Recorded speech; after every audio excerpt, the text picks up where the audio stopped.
요나 제1장. 주님께서 아미떼의 아들 요나에게 말씀하셨다. 너는 어서 저 큰 성읍 니느웨로 가서 그 성읍에 대고 외쳐라.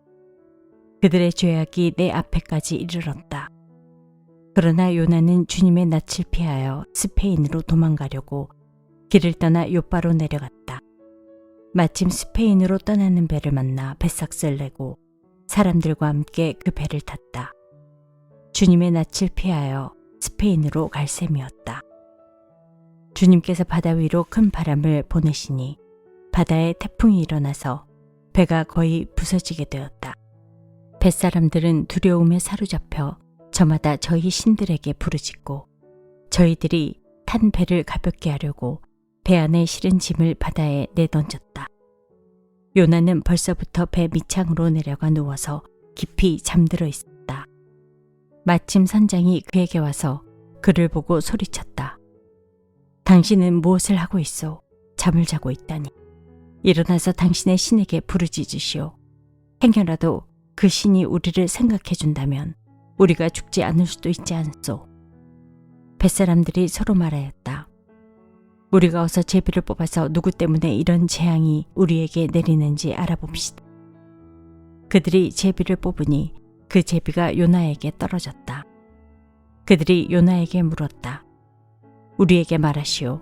누구 때문에 이런 재앙이 우리에게 내렸소? 당신은 무엇을 하는 사람이며 어디서 오는 길이요? 어느 나라 사람이요? 어떤 백성이요? 그가 그들에게 대답하였다. 나는 히브리 사람이요.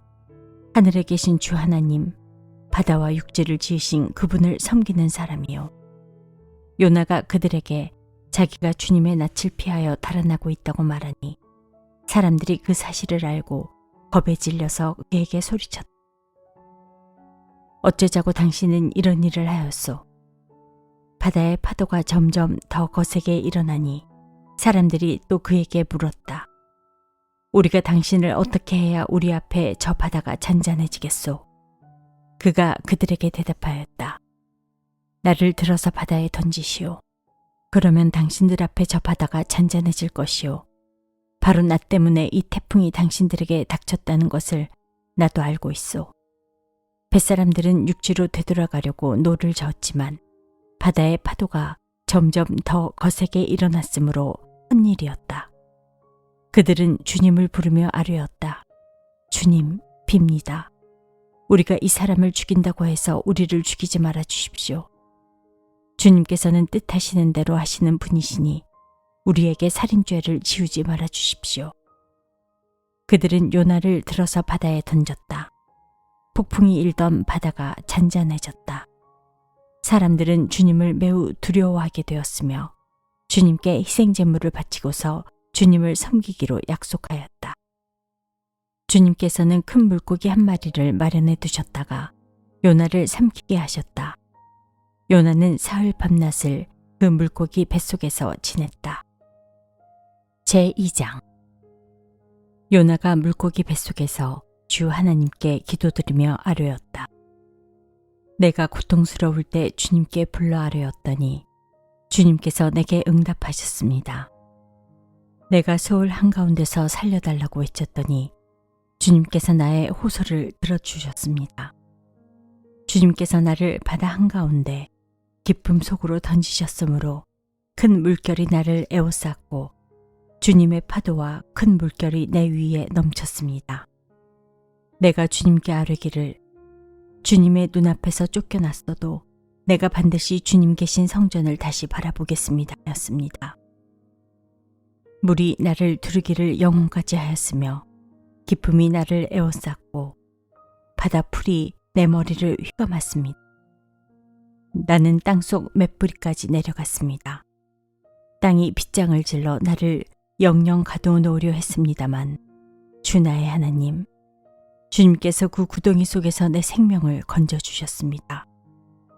내 목숨이 힘없이 꺼져갈 때 내가 주님을 기억하였더니 나의 기도가 주님께 이르렀으며 주님 계신 성전에까지 이르렀습니다. 헛된 우상을 섬기는 자들은 주님께서 베풀어 주신 은혜를 저버립니다. 그러나 나는 감사의 노래를 부르며 주님께 희생 제물을 바치겠습니다. 서원한 것은 무엇이든지 지키겠습니다. 구원은 오직 주님에게만 옵니다. 주님께서 그 물고기에게 명하시니 물고기가 요나를 뭇에다가 뱉어냈다. 제3장. 주님께서 또다시 요나에게 말씀하셨다. 너는 어서 저 큰 성읍 니느웨로 가서 이제 내가 너에게 한 말을 그 성읍에 외쳐라. 요나는 주님께서 말씀하신 대로 곧 길을 떠나 니느웨로 갔다. 니느웨는 둘러보는 데만 사흘 길이나 되는 아주 큰 성읍이다.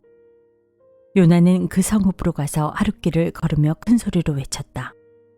40일만 지나면 니느웨가 무너진다. 그러자 니느웨 백성들은 하나님의 말씀을 믿고 금식을 선포하고 그들 가운데 가장 높은 사람으로부터 가장 낮은 사람에 이르기까지 모두 굵은 베옷을 입었다. 이 소문이 니느웨의 왕에게 전해지니 그도 임금의 의자에서 일어나 걸치고 있던 임금의 옷을 벗고 굵은 베옷을 입고 잿더미에 앉았다. 왕은 니느웨 백성에게 다음과 같이 선포하여 일렀다. 왕이 대신들과 더불어 내린 칙명을 따라서 사람이든 짐승이든 소떼든 양떼든 입에 아무것도 대서는 안 된다. 무엇을 먹어도 안 되고 물을 마셔도 안 된다. 사람이든 짐승이든 모두 굵은 베옷만을 걸치고 하나님께 힘껏 부르짖어라. 저마다 자기가 가던 나쁜 길에서 돌이키고 힘이 있다고 휘두르던 폭력을 그쳐라. 하나님께서 마음을 돌리고 노여움을 푸실지 누가 아느냐. 그러면 우리가 멸망하지 않을 수도 있다. 하나님께서 그들이 뉘우치는 것, 곧 그들이 저마다 자기가 가던 나쁜 길에서 돌이키는 것을 보시고 뜻을 돌이켜 그들에게 내리시겠다고 말씀하신 재앙을 내리지 않으셨다. 제4장. 요나는 이 일이 매우 못마땅하여 화가 났다. 그는 주님께 기도하며 아뢰었다. 주님, 내가 고국에 있을 때에 이렇게 될 것이라고 이미 말씀드리지 않았습니까? 내가 서둘러 스페인으로 달아났던 것도 바로 이것 때문입니다. 하나님은 은혜로우시며 자비로우시며 좀처럼 노하지 않으시며 사랑이 한없는 분이셔서 내리시려던 재앙마저 거두실 것임을 내가 알고 있었기 때문입니다. 주님, 이제는 제발 내 목숨을 나에게서 거두어 주십시오. 이렇게 사느니 차라리 죽는 것이 낫습니다. 주님께서는 내가 화를 내는 것이 옳으냐 하고 책망하셨다. 요나는 그 성읍에서 빠져나와 그 성읍 동쪽으로 가서 머물렀다. 그는 거기에다 초막을 짓고 그 그늘 아래에 앉았다. 그 성읍이 어찌 되는가를 볼 셈이었다. 주 하나님이 박넝쿨을 마련하셨다. 주님께서는 그것이 자라올라 요나의 머리 위에 그늘이 지게 하여 그를 편안하게 해주셨다. 박넝쿨 때문에 요나는 기분이 무척 좋았다. 그러나 다음 날 동이 틀 무렵 하나님이 벌레를 한 마리 마련하셨는데 그것이 박넝쿨을 쏠아버리니 그 식물이 시들고 말았다. 해가 뜨자 하나님이 찌는 듯이 뜨거운 동풍을 마련하셨다. 햇볕이 요나의 머리 위로 내리쬐니 그는 기력을 잃고 죽기를 자청하면서 말하였다. 이렇게 사느니 차라리 죽는 것이 더 낫겠습니다. 하나님이 요나에게 말씀하셨다. 박넝쿨이 죽었다고 내가 이렇게 화를 내는 것이 옳으냐? 요나가 대답하였다. 옳다뿐이겠습니까? 저는 화가 나서 죽겠습니다. 주님께서 말씀하셨다.